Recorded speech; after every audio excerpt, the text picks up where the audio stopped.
Hello மக்களே, welcome to Delhi talks. சில final moments and final பிக்சர்ஸ்லாம் ஷேர் பண்ணுறேன் இந்த வீடியோவில். பார்த்தீங்கன்னா நம்ம சுவாமி இருக்க பிக்சர்ஸ் தான் நிறைய ஷேர் ஆகியிருக்கு. சோலோவாக இருக்கிறதும் சரி, அந்த சில ஃபேன்ஸ் கூட இருக்கிறதும் சரி, அவங்க கூட நிறைய பிக்சர்ஸ் வந்து எடுத்திருக்காங்க போல். பட் நம்ம எல்பி கூட அந்த அளவுக்கு நிறைய பிக்சர்ஸ் இப்போ வரைக்கும் ஷேர் ஆகலை.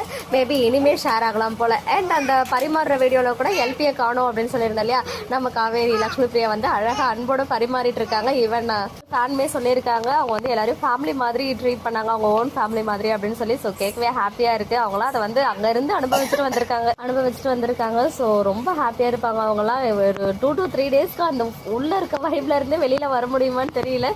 நம்ம சுவாமி வந்து தாத்தா கூட சில பிக்சர்ஸ்லாம் எடுத்துட்டாங்க போல், அது வந்து ஷேர் பண்ணியிருந்தாங்க. அண்ட் ஸ்ரீனி கூடலாம் கூட நிறைய பிக்சர்ஸ் வந்து ஷேர் பண்ணியிருக்காங்க ஒரு ஃபேனு. ஈவன் வெளியில் வந்த பிறகும் சுவாமி, அப்புறம் பிரவீன் சார், அப்புறம் யமுனா, நிவின், இவங்க கூடலாம் வந்து சில பிக்சர்ஸ் ஷேர் ஆச்சு. ஸோ எனக்கு கிடைச்ச மேக்ஸிமம் ஆஃப் த பிக்சர்ஸ் வந்து இந்த வீடியோவில் ஷேர் பண்ணியிருக்கேன். எல்பி அண்ட் நம்ம சுவாமி இவங்க 2 பேரு கையிலையும் ஃப்ளவர் பொக்கேயோட ஒரு பிக்சர் வந்து ஷேர் பண்ணியிருந்தாங்க. அதையுமே வந்து ஷேர் பண்ணியிருக்கேன். ஸோ இன்னும் ஏதாவது மொமெண்ட்ஸ் இனிமேல் கிடச்சிச்சின்னா நான் வந்து ஃப்ரெஷ்ஷாக ஷேர் பண்ணுறேன். இப்போ வரைக்கும் கிடைச்ச எல்லாத்தையும் வந்து உங்களுக்காக இங்கே அப்டேட் பண்ணியிருக்கேன். ஸோ இனிமேல் அங்கே போயிட்டு வந்த ஃபாலோவர்ஸ் நமக்கு ஏதாவது அப்டேட்ஸ் கொடுத்தா தான் உண்டு. ஒன்ஸ் அவங்க ஏதாவது ஒரு ஹிண்ட் கொடுத்தா கூட நான் வந்துட்டு உங்களுக்கு கூட ஷேர் பண்ணுறேன். ஓகே மக்களே, நெக்ஸ்ட் வீடியோவில் மீட் பண்ணுறேன். எக்ஸ்க்ளூசிவ் அப்டேட்ஸ்க்கு மறக்காம நம்ம யூடியூப் சேனலை சப்ஸ்கிரைப் பண்ணிக்கோங்க.